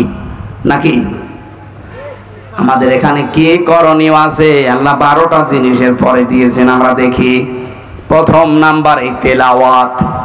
কি শব্দ দিয়েছেন? আরো জোরে বলেন। আমি যদি এনাকে মুরব্বীকে বলি তেলাওয়াত করেছেন আজকে, উনি বলবে হ্যাঁ। কি পড়েছে তেলাওয়াতে? হয়তো আলাম তারা কাইফা ফাআলা রাব্বুকা বিআসহাবিল ফিল আলাম ইয়াজআল কায়দাহুম ফি তাদলিল ওয়া আরসালা আলাইহিম তায়রান আবাবিল। তেলাওয়াত হয়েছে না? কথা বুঝতেছেন? আল্লাহর প্রথম শব্দ ওয়াতলু। আপনি তেলাওয়াত করে শোনান আপনার উম্মতদেরকে। ওনারে বললাম তেলাওয়াত করেছেন আজকে, উনি তো এই সূরাটা মনে করেন শোনাইছে, তেলাওয়াত হয়েছে না? না। পড়া কোরআনে 3টা শব্দ আমি পেয়েছি কোরআন পড়ার ব্যাপারে। কারা, রাতালা, তালাওয়া। অভিধান বেত্তা যারা আছে এই 3টা শব্দের ব্যাখ্যায় লিখেছেন, কেউ যদি কোনো কিছু তেলাওয়াত করতে চায় তার 4টা হক আদায় করা লাগবে। 1 নাম্বার ওটাকে শুদ্ধ করে পড়া লাগবে, 2 নাম্বারে ওটা বুঝতে হবে আপনাকে, 3 নাম্বারে ওই বোঝা বিষয়ের উপরে আপনার প্র্যাকটিক্যাল লাইফে আমল থাকা লাগবে, 4 নাম্বারে ওইটা যেন মানুষ মানতে পারে এই ব্যবস্থা করে দেওয়া লাগবে। তাহলে অনেকে শুদ্ধ করে হয়তো তেলাওয়াত করেছে। দ্বিতীয় নম্বরটা এক কথা বলে না কেন? নেই। 3 নাম্বারটা যতটুকু পড়েছে অতটুকু ওনার প্র্যাকটিক্যাল লাইফে থাকবে। উনি তেলাওয়াত করেছিল আলাম ইয়াজআল কায়দাহুম ফি তাদলিল। হে নবী, আপনি কি তাদের এই দিকে তাকিয়েছেন? আল্লাহ হাতিওয়ালাদের সাথে কি ব্যবহার করেছিলেন? তাদের সমস্ত ষড়যন্ত্র আমার আল্লাহ কি নস্যাৎ করে দেয়নি? কায়দাহুম, কায়দা মানে কি? কায়দা বলি না আমরা, কায়দা করেছো। এই কায়দা মানে ষড়যন্ত্র। আল্লাহ কি তাদের ষড়যন্ত্র নস্যাৎ করে দেয়নি? এটা উনি পড়ার পরেই মনের ভেতরে 100% দৃঢ় বিশ্বাস রাখবে। কাবা ঘর যেভাবে আমার আল্লাহ রক্ষা করেছিলেন ষড়যন্ত্র থেকে আব্রাহার এই হাতিওয়ালা বাহিনীর, তামাম পৃথিবীতে মুসলমানদেরকে, ইসলামকে আল্লাহ কিয়ামত পর্যন্ত ভাবে রক্ষা করবে। আজ আমরা ইসলামের দুরবস্থা থেকে অনেকে সাইড কেটে চলে যাচ্ছে, দিনকাল ভালো না। তাতে কি পড়লেন? কোরআনের আয়াতের উপর তো আপনার 100% বিশ্বাস এখনো আসেনি, তার মানে আপনার তেলাওয়াত হয়নি। নবীজিকে আল্লাহ বললেন আপনি তেলাওয়াত করে শোনান, তো তেলাওয়াত করলেই তার মানে আপনি বুঝবেন যে কি আল্লাহ বলতে চায়। হযরতে আদম আলাইহিস সালামের যে শরীয়ত আমরা শুনেছি, ওই সময় সন্তান হতো জোড়া জোড়া করে, আগের পক্ষের আর পরের পক্ষের একটা একটা করে তিনি বিবাহ দিতেন। যে মেয়েটাকে বিবাহ করার কথা, তাসলিমা আর আকলিমা, হাবিলের সাথে যেটা সেটা সুন্দরী ছিল, কাবিলের সাথে যেটা ওটার চেহারা অত ভালো ছিল না। সেই পৃথিবীর শুরু থেকে মেয়েদের চেহারার উপরে মানুষের একটা চাহিদা আল্লাহ তৈরি করে দিয়েছে। এটা আমি বানালাম নাকি? সূরা আলে ইমরানের 14 নম্বর আয়াতে আল্লাহ দলিল দিয়েছেন, যুজ্জিনা লিন-নাসি হুব্বুশ শাহাওয়াতি মিনান নিসা। আমি ভালোবাসা, আকর্ষণ, মহব্বত এরকম কিছু তৈরি করে দিয়েছি, শোভনীয় বানিয়ে দিয়েছি তোমাদের কাছে 9টা জিনিসকে। তারা 1 নম্বরে তোমাদের স্ত্রী, মেয়ে লোক। তাহলে মেয়ে লোকের চেহারার সাথে পুরুষের আকর্ষণ এ সৃষ্টি করেছেন কে? আল্লাহ। আর জোরে আমাদের আদি পিতা হযরতে আদমকে আল্লাহ যখন বানিয়েছিলেন, জান্নাতের ভেতরে তার সব নিয়ামত ওকে ছিল, কিন্তু মনের ভেতরে তার শান্তি কাঙ্ক্ষিত মানের পাচ্ছিলেন না। আমার আল্লাহ মনের ভাব বোঝার কারণে তন্দ্রা দিয়ে তার বাম পাথরের হাড় খুলে একটা নারীকে আল্লাহ বানিয়েছিলেন, হযরতে হাওয়া আলাইহিস সালাম। এটা ইবনে কাসিরে আছে। এই পৃথিবীতে 4 জন মহিলাকে আল্লাহ সবচাইতে বেশি সুন্দরী বানিয়েছেন। তার ভেতরে 1 নম্বরে আমাদের আদি মাতা হযরত হাওয়া আলাইহিস সালাম। এত সুন্দর করে আল্লাহ দুনিয়াতে আর কাউকে বানাননি। 2 নম্বরে হযরত বিলকিস, এত সুন্দরী ছিল। 3 নম্বরে ইব্রাহিম আলাইহিস সালামের প্রথম স্ত্রী হযরত সারা। 4 নম্বরে ইউসুফ নবীর স্ত্রী হযরতে জুলাইখা। যদিও অনেকেই কেউ কেউ হযরতে ফাতেমাতুজ জোহরার কথা জানিয়েছেন, কিন্তু আগের 4টাই প্রসিদ্ধ। হাওয়া আলাইহিস সালাম, বিলকিস, সারা, জুলাইখা। এত সুন্দর করে আমার আল্লাহ তাদেরকে বানিয়েছেন, কিয়ামত পর্যন্ত অত সুন্দরী মানুষ আর আসবে না। পরিমণিত কি কিছুই না, কারণ ওরা তো সরাসরি আমি জেলখানার পাশে দেখেছি।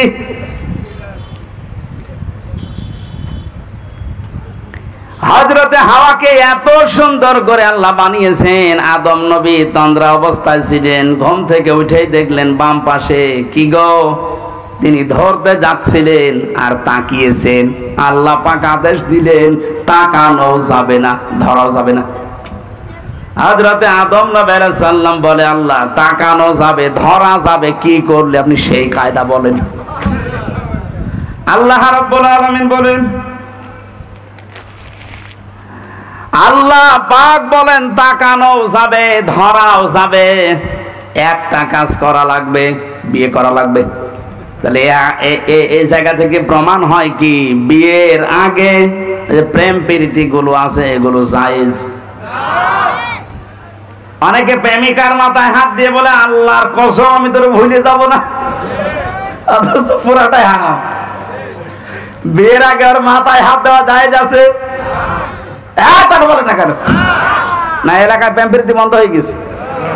প্রেম প্রীতির বন্ধন নামে সিনেমা তৈরি হচ্ছে।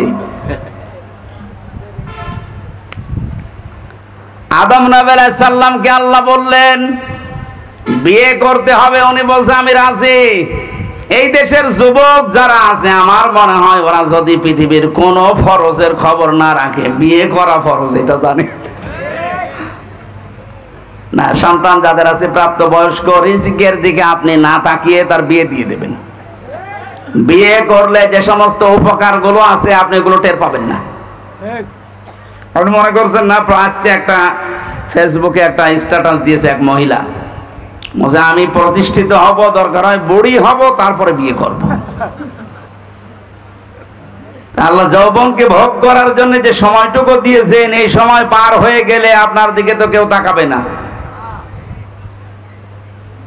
এই জন্য মেয়েদের শুকরিয়া আদায় করা দরকার পুরুষের এই যৌন চাহিদাকে। এটা আছে বলে আপনি আজ এত দামি। কথা বলেন। পুরুষের এই চাহিদাকে যারা মর্যাদা দাম দিতে চায় না, সেই পরিবারগুলোতে আমরা দেখতে পাই এরা পরকীয়া প্রেমে লিপ্ত হয়। আপনি মুরব্বী মানুষের শুধু বুঝবেন না, পরকীয়া প্রেমে এলাকায় নেই। যারা পরকীয়া প্রেমে লিপ্ত আছেন এখনো পর্যন্ত 3টা ক্ষতি হবে দুনিয়া। 1 নম্বরে চেহারার উজ্জ্বলতা নষ্ট হয়ে যাবে। 2 নম্বরে আপনার রিজিকের বরকত আল্লাহ কমিয়ে দেবে। 3 নম্বরে মরণের সময় আপনি ঈমান পাবেন না, বেঈমান হয়ে মরবেন। নাউজুবিল্লাহ বলে শেষ করে দিচ্ছেন, আর কিছু করবেন না।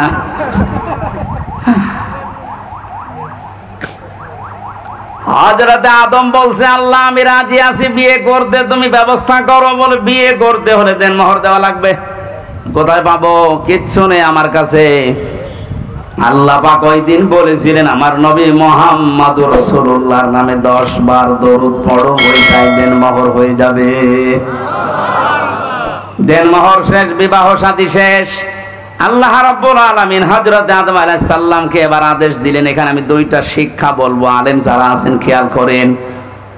وَقُلْنَا يَا آدَمُ اسْكُنْ أَنْتَ وَزَوْجُكَ الْجَنَّةَ وَكُلَا مِنْهَا رَغَدًا حَيْثُ شِئْتُمَا إِلَى آخِرِ آيَةٍ সূরা বাকারা। আল্লাহ পাক বলেন, আদম বিয়ে হয়ে গেছে, বউ নিয়ে বাড়ি চলে যাও। জান্নাত আমাদের বাবার বাড়ি। জান্নাত কথা বলেন না কেন? হযরত আদম আলাইহিস সালাম আমাদের বাবা, আদি পিতা, আমাদের পিতার বাড়ি আমাদের বাবার বাড়ি। তার মানে আল্লাহ পাক আমাদেরকে দুনিয়ায় জানাতে চাইলেন এই পৃথিবীর বান্দা বান্দিরা বিয়ে করার পরে বউ নিয়ে যাওয়া লাগবে বাবার বাড়ি। অথচ কত আল্লাহর ওলি এখানে বসে আছে ঘর জামাই থাকে। আরে বিয়ে করে বউ বাবার বাড়ি নিয়ে যাওয়ার নিয়ম, আর আপনি শহর থেকে যাচ্ছেন। ঘর জামাই আছেন কারা? হাত তোলেন তো দেখি। যে দিনাজপুরে এখনো ভালো আছে। আয়াতের দ্বিতীয় নম্বর কথা ছিল, খেয়াল করেন, কোরআনের প্রতিটা শব্দ শিক্ষামূলক। আল্লাহ বলবেন জান্নাতে যাও, তোমার স্ত্রীকে নিয়ে তোমার বাড়িতে চলে যাও। আনতা ওয়া যাওজুকাল জান্নাতা ওয়া কুলা, এই এক আলিফ টান আছে, ওয়া কুলা। আল্লাহ দিয়ে বসন দিলেন কেন? আল্লাহ পাক আনতা ওয়া কুলা দিতে পারতেন না? তুমি তোমার বাড়িতে যে নিজে আগে খাবা মরণের খাওয়া, এরপরে বউকে খাওয়াবা না। আল্লাহ একবারে কোলা দিয়েছেন, আংতা দেয়নি। আল্লাহ বলেন যে পরিমাণের খাবার সে মানের খাবার, যেরকম দামি খাবার তুমি খাবে ওই মানের খাবার স্ত্রীকে খাওয়ানো লাগবে। আজ নারী পক্ষ, নারী স্বাধীনতা আন্দোলন, নারী বিপ্লব পরিষদ, নারী জোট, 13টা সংগঠনে দেশে মেয়েদের অধিকার আন্দোলনের কাজ করছে। অথচ মেয়েদের সবচাইতে বড় অধিকার আমার আল্লাহ দুনিয়া তৈরি হওয়ার পরেই আদম আলাইহিস সালামকে, হাওয়া আলাইহিস সালামকে দিয়ে দিয়েছে। কেন? তিনি জান্নাতের ভেতরে বলতে পারতেন না, আদম তোমার বাড়ি যেহেতু মরণের খাওয়া খাও, স্ত্রীকে যতটুকু পারো দাও, না পারো না দাও, বলতে পারতেন না? অথবা নিজের খাওয়ার পরে তারপরে বাঁচলে তাকে দেবে। তারপরে আংতা শব্দ দিয়ে পরবর্তীতে স্ত্রীর নাম দিতেন সাউজুন। কই আল্লাহ তো একবারে কোলা দিলেন। ও তাম পৃথিবীর নাস্তিক, মুরতাদ, বেঈমান, উল্টা পাল্টা নারীদেরকে বসিয়ে ইসলাম বিদ্বেষী যারা বানাতে চান, আল্লাহ পাক মেয়েদেরকে যে অধিকার দিয়েছে কিয়ামত পর্যন্ত আপনি দিতে পারবেন না। সুতরাং মেয়েরা ওদের কথা শুনে রাস্তাঘাটে নেমে মিছিল করা বন্ধ করেন। ওরা আপনাদেরকে ভোগের বস্তু বানাতে চায়, আর আল্লাহ পাক আপনাকে এই পৃথিবীর ময়দানে দামি বস্তু বানাতে চায়। তাহলে আমাদের উচিত হচ্ছে, আদম আলাইহিস সালাম আমাদের জাতির পিতা, জান্নাতে যাবার পরে আল্লাহ বললেন সাবধান, নিজে খাবে, স্ত্রীকেও খাওয়াবে ওই মানের পোশাক, ওই মানের খাবার। হাইসো সে তোমার, এদিকে তাকান, হাইসো সে তোমার, যেখানে ইচ্ছা যাবে, যা ইচ্ছা খাবে। তাহলে আয়াত দিয়ে প্রমাণ হয় স্ত্রীকে সাথে নিয়ে বেড়াতে যাওয়া, ঘুরতে যাওয়া, বিভিন্ন জায়গায় যাওয়া জায়েজ আছে। হ্যাঁ, জায়েজ আছে বলে আল্লাহ শেষ করে দেয়নি। ওয়ালা তাকরাবা, সাবধান, নিকটে যাবা না। হাদিহি শাজারা, এই গাছের নিকটে। কোন গাছ? না না, এখানে অনেকে এই গন্ধম গাছ মনে করে। আরে ভাই, শুধুমাত্র গন্ধম গাছের কথা যদি আল্লাহর উদ্দেশ্য থাকতো, তে আয়াত কোরআনে নাযিল করে আমাদেরকে শোনাবে কোন কারণে এখন গন্ধম গাছ আছে। তার মানে হাদিহি শাজারাতা, এটা দিয়ে আল্লাহ আরো উদ্দেশ্য আছে। যদিও গন্ধম গাছ, এর ভেতরে কয়েকটা অর্থ আমি পেয়েছি তাফসিরে, হাক্কানির ভেতরে পাবেন। 1 নম্বরে মুফাসসিরিন ইকরাম লিখেছেন, আল্লাহ পাক জানিয়েছেন আদম শুধু তোমার জন্য না, কিয়ামত পর্যন্ত তোমার সন্তানাদি দুনিয়ায় যারা যাবে, এই মানুষগুলো যেন আল্লাহর নিষিদ্ধ কোনো বর্ডার পার না হয়। স্ত্রীকে নিয়ে খাবে, ঘুরবে, বিভিন্ন অনুষ্ঠানে যাবে, কিন্তু যে অনুষ্ঠানে গেলে আল্লাহর বর্ডার ক্রস হয়ে যায়, যেখানে গেলে আল্লাহর বিধান পালন করা যায় না, ওই রকম অনুষ্ঠানে বউ নিয়ে যাওয়া যাবে না। আপনি বিবাহ অনুষ্ঠানে যান, আমি নিষেধ করছি না, কিন্তু এমন বিয়ে অনুষ্ঠানে বউ নিয়ে, মেয়ে নিয়ে, বেটার বউ নিয়ে যাওয়া যাবে না, যেখানে গেলে নিজে আল্লাহর বিধান মানা যায় না, তারাও মানতে পারে না। এরকম বিয়ে দেশে নেই। হ্যাঁ, কথা বলে না কেন? এখন যদি বলেন আত্মীয়তা থাকে না, না থাক, আগে আল্লাহর বিধান, তারপর আপনার আত্মীয়।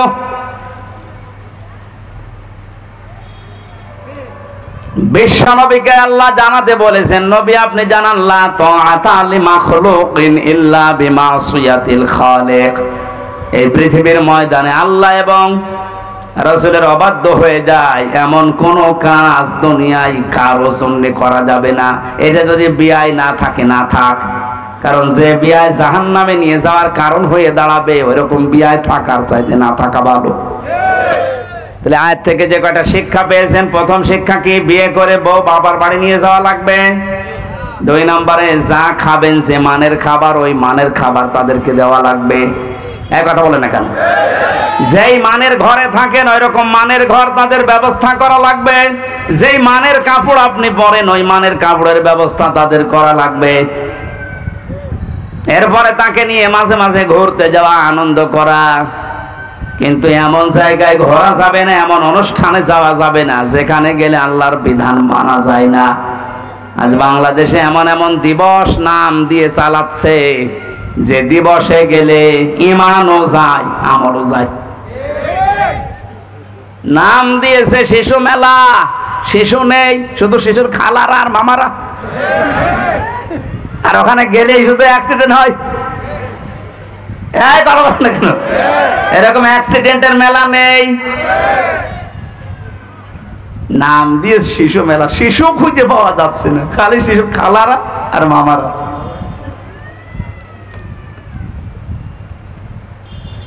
আমার ভাইরা, এই জন্য এমন কোন অনুষ্ঠানে এমন কোন জায়গায় বউ নিয়ে আপনি যেতে পারেন না যেখানে গেলে আল্লাহর বর্ডার ক্রস হয়ে যায়, নিষিদ্ধ জায়গা হয়ে যায়। যদি যায় আল্লাহ পাক বলেন ফাতাকুনা মিনাজ জালিমিন, দুইজনে কিন্তু জালেম হয়ে যাবে। হযরত আদম আলাইহিস সালামের যে সন্তান কাবিলের ভাগ্যে যেই মহিলা জুটেছিল তাসলিমা আর আকলিমা, এই সুন্দর চেহারা নাই, এই জন্যে ওর আগের সিরিয়ালে যেটা এসেছে এই মেয়েটাকে বিয়ে করার জন্য প্রস্তাব দিয়েছে আদম নবীকে। হযরতে আদম আলাইহিস সালাম সন্তানকে বললেন না, এটা সম্ভব না, আল্লাহর আইনের বিরুদ্ধে কাজ কখনোই করা যাবে না। ও তখন ফোন দিয়েছে নিজের ভাই যেটা সুন্দরী মেয়েটার সাথে বিয়ে হবে, আগে যদি ভাইকে সরিয়ে দিতে পারি তাহলে এই মেয়েটা আমার জন্য সহজ হয়ে যাবে। এই চিন্তা ভাবনা তার ব্রেনের ভেতরে ঢুকিয়েছে শয়তান।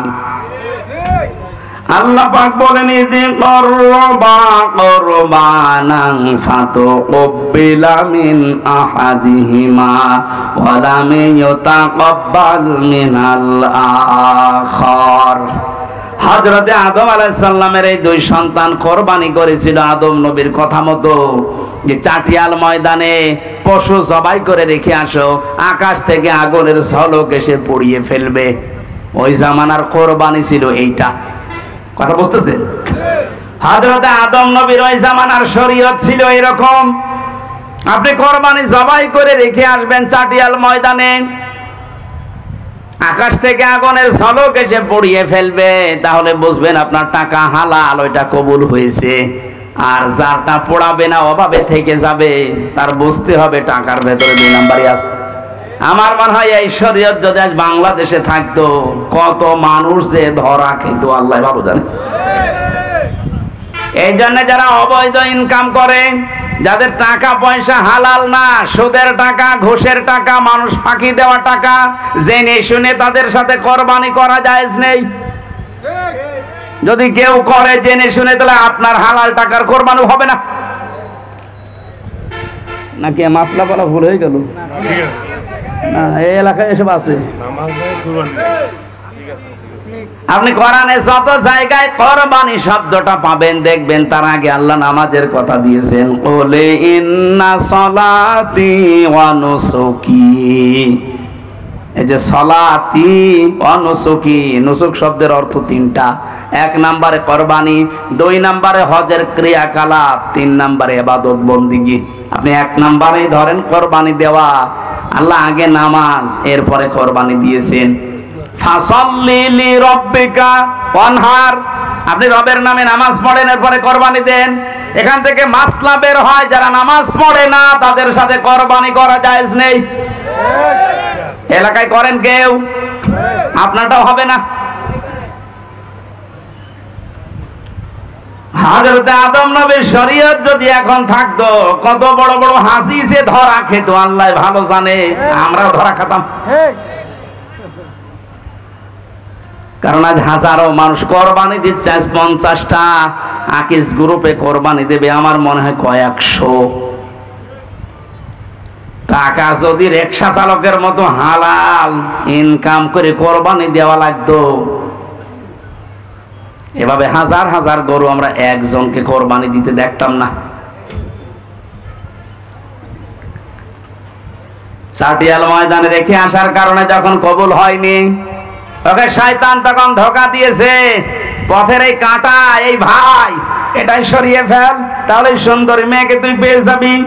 আল্লাহ পাক বলেন একজনেরটা কবুল হয়েছিল, ওয়ালাম ইয়াতাকাব্বাল মিনাল আখার, আর যারটা কবুল হয়নি এই লোকটা ডাক দিয়ে বলেছে, এই কাবিল, ক্বালা লা আকতুলান্নাকা, অবশ্যই আমি তোরে আজকে আর এখান থেকে বাড়ি যেতে দেব না, তোরে মেরে ফেলবো। আজ বাংলাদেশে আপনি একটা মিলাবেন বৈধভাবে, সৎভাবে, অনেকের সাথে অনেকে চরিত্র দিয়ে পেরে উঠতে পারে না, তখন তাকে রাস্তা থেকে সরিয়ে দেওয়ার ব্যবস্থা করে। এমন এমন মামলা হামলা বিপদ আপদ তার ভেতরে তারে ফেলে দেয়, সে যেন আর উঠতে না পারে।